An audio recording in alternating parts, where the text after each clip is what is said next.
Halo guys, gabung lagi dengan gue Fajar di my channel Marky Pau. Wow, wow, wow, wow.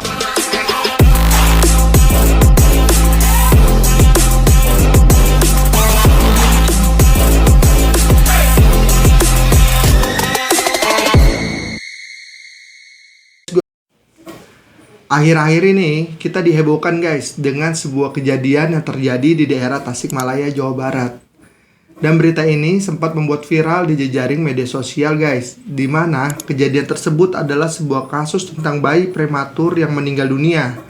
Di mana yang meninggal dunianya disebabkan setelah dijadikan konten newborn photoshoot guys, oleh sebuah klinik di daerah Tasikmalaya. Dan hal ini tentu saja membuat kita terharu dan prihatin terhadap korban tersebut guys. Dan gue akan menelusuri bagaimana awal bisa nih terjadi kejadian seperti itu ya guys. Sebelum gue lanjut, jangan lupa untuk klik subscribe channel ini ya guys.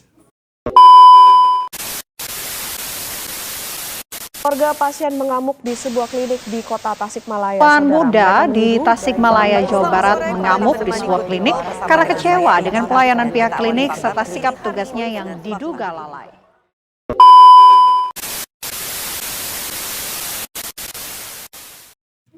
Kronologis awal kejadian tersebut terjadi guys, berawal dari sepasang suami istri dengan seorang suami yang bernama Erlangga Surya Pamungkas dan istrinya yang bernama Nisa Armilah, di mana mereka tengah mengalami kebahagiaannya karena momen yang ditunggu-tunggunya, yaitu kelahiran si buah hati yang akan melengkapi kehidupannya guys.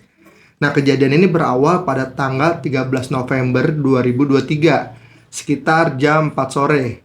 Pada saat itu, Nisa Armilah selaku ibu dari calon bayi tersebut mendatangi sebuah klinik yang beralamat di Bantarsari, Kecamatan Bungursari, Tasikmalaya. Dan beliau rencananya nih guys, akan ditemani oleh kakaknya yang bernama Nadia Anastasia.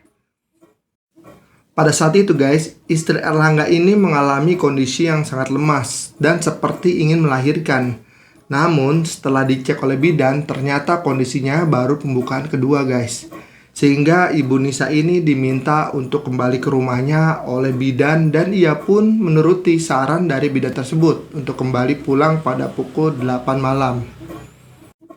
Selang berapa jam kemudian nih guys, Nisa kembali ke klinik tersebut dengan ditemani oleh sang suami. Namun, sekembalinya ke klinik, Nisa mengalami perlakuan yang tidak pantas guys, di mana ia sudah kesakitan malah diabaikan oleh bidan jaga pada saat itu. Dan bidan tersebut mengatakan kepada Nisa bahwa dia akan diperiksa pada pukul 24.00 waktu Indonesia Barat. Namun pada pukul setengah 10 malam nih guys, Nisa mengalami picah ketuban dan pendarahan. Namun kembali lagi ya, bidan tersebut malah mengatakan hal itu biasa. Dan memang Nisa belum waktunya melahirkan karena masih pembukaan kedua, sehingga sang bidan juga tetap cuek dan malah sibuk dengan ponselnya. Kemudian, waktu sudah menunjukkan pukul 10 malam nih guys. Nisa akhirnya melahirkan. Dan dari info yang disampaikan oleh suami yang bersangkutan guys, bahwa bidan tersebut telah menjadikan istrinya bahan praktek bagi para mahasiswa yang ada di sana. Bahkan ia juga menunjukkan nih hal-hal yang berkaitan dengan mata kuliah kebidanan. Dimana tak hanya itu guys, pada saat itu setelah pasca melahirkan, istri Erlangga ternyata juga tidak dibersihkan dan dirapikan setelah menjalani proses persalinan. Malahan nih istrinya dibiarkan mandi sendiri, padahal kondisinya pada saat itu masih lemas. Dimana kakaknya yang bernama Nadia ini meminta kepada bidan malah diabaikan guys. Sehingga Nadia yang membantu memandikan adiknya Nisa untuk bersih-bersih serta penanganan terhadap bayi yang baru lahir dianggaplah tidak begitu maksimal guys. Adapun dari info yang gue dapat nih guys, bahwa bayi tersebut memiliki berat badan sekitar 1,5 kg pada saat lahir guys. Dan dari info yang terakhir belum juga diberitahukan tinggi bayi tersebut guys. Namun bayi itu hanya dimasukkan ke dalam inkubator selama beberapa jam. Dan bahkan pihak keluarga tidak diizinkan untuk mengetahui jenis kelamin hingga jumlah jahitan yang ada pada tubuh Nisa. Serta pihak keluarga juga menanyakan soal kapan bayi tersebut bisa diberi ASI guys. Karena hampir 4 jam sejak lahir bayi tersebut belum mendapatkan asupan ASI, di mana kondisi berat bayi tersebut di bawah 2 kilo atau prematur guys. Namun baik lagi nih guys, pihak klinik hanya mengatakan kepada keluarga untuk menunggu informasi dari rumah sakit. Tak selang berapa lama nih guys, bayi tersebut sudah bisa diberikan ASI. Meski begitu suami Bu Nisa tetap kecewa karena bidan tidak ikut memantau proses tersebut guys.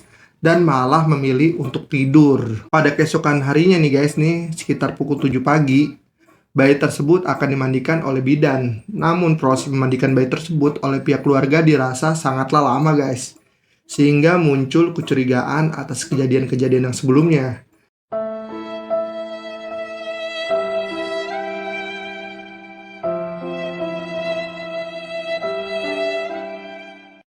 Di mana suami Bu Nisa curiga takutnya anaknya itu dijadikan bahan praktek guys.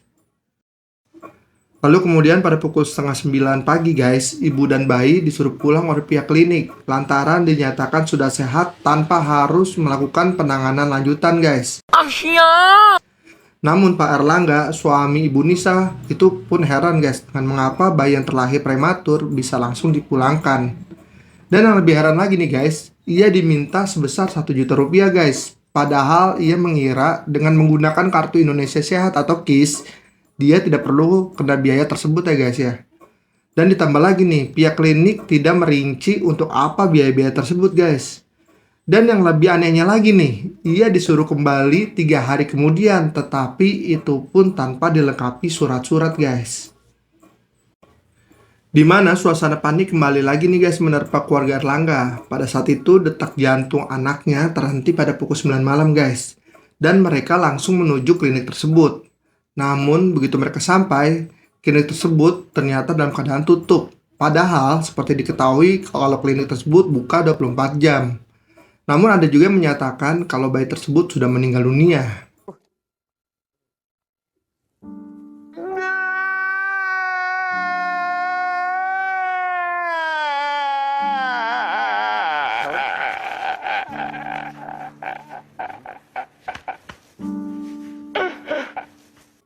Namun keluarga tidak percaya dengan kondisi tersebut nih guys, dan tetap berupaya untuk memastikan kondisi bayi tersebut dengan membawanya ke rumah sakit lain. Kemudian pihak rumah sakit memompa jantung sang bayi, namun apa daya, bayi tersebut tidak terselamatkan.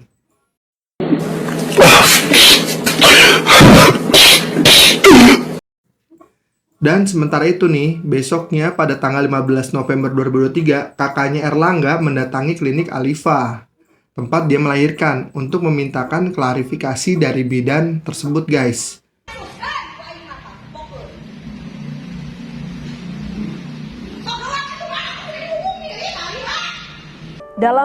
Setelah usut punya usut nih, pihak keluarga mencari tahu penyebab kematian bayi tersebut. Dan ternyata bayi tersebut dijadikan konten photoshoot.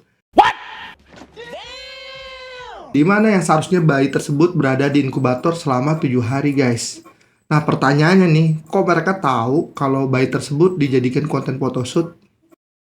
Jadi begini guys, orang tua Nisa Armila mengatakan kalau foto konten cucunya dikirim oleh pihak klinik pada tanggal 16 November 2023. Di mana foto tersebut dikirim setelah bayi tersebut meninggal.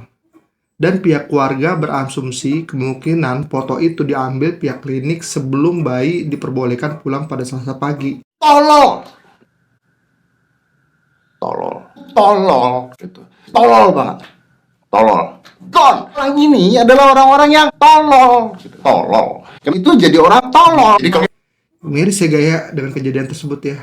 Sedangkan menurut pihak keluarga tidak ada yang tahu nih guys proses pengambilan foto tersebut.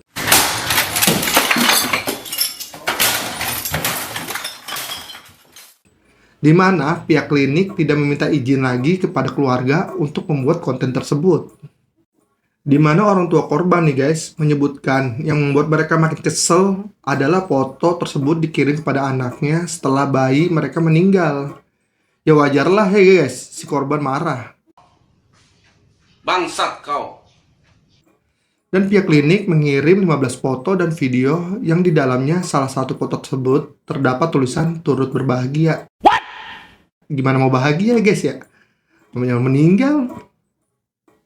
Nah, dengan kejadian tersebut nih guys, membuat tersinggung pihak keluarga dan membuat anaknya semakin drop.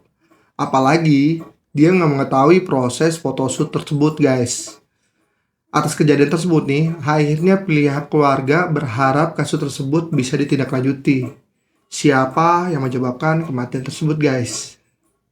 Ini adalah kejadian yang sangat menyedihkan nih guys, dan membuat kita harus lebih waspada dengan kualitas pelayanan kesehatan yang diberikan terhadap ibu dan bayi. Sebagai masyarakat nih guys, kita juga harus memperhatikan hak-hak kita dan tidak menerima segala bentuk perlakuan yang tidak sesuai.